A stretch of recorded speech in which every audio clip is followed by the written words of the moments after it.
Halo semuanya, jumpa lagi dengan saya, Tata Java dari Sumatera Barat. Saya akan membawa teman-teman semuanya berjalan-jalan menjelajahi tempat-tempat yang ada di Sumatera Barat ini. Oh ya, bagi teman-teman yang sudah support channel ini, saya ucapkan banyak-banyak terima kasih. Semoga dukungan dari teman-teman semuanya bisa membuat channel ini menjadi berkembang. Dan pada kesempatan kali ini, kita akan kembali ke tanah Khatulistiwa. Ya, pedesaan yang ada di Kecamatan Bonjol. Nama desanya adalah Kampung Biduk. Kampung Biduk terletak di Nagarian Gang Kemudik, Kecamatan Bonjol, Kabupaten Pasaman, Sumatera Barat. Desa ini terletak di antara perbukitan dan dilalui oleh sungai. Namanya adalah Sungai Alahan Panjang. Sembari berkeliling, kita juga akan melihat-lihat kegiatan sehari-hari masyarakat yang ada di sini.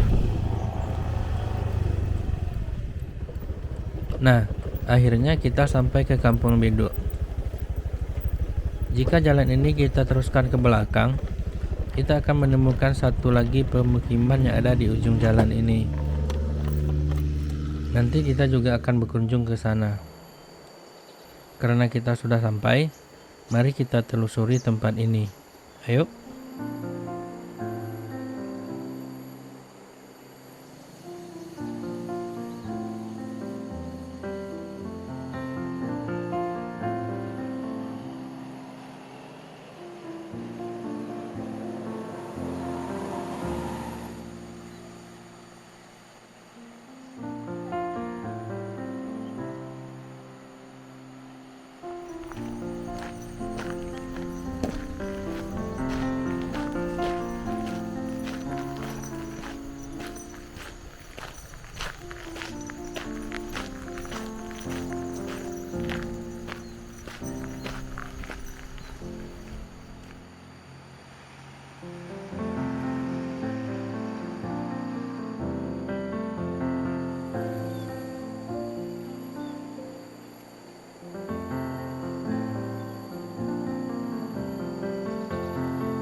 Pak, lewat Pak.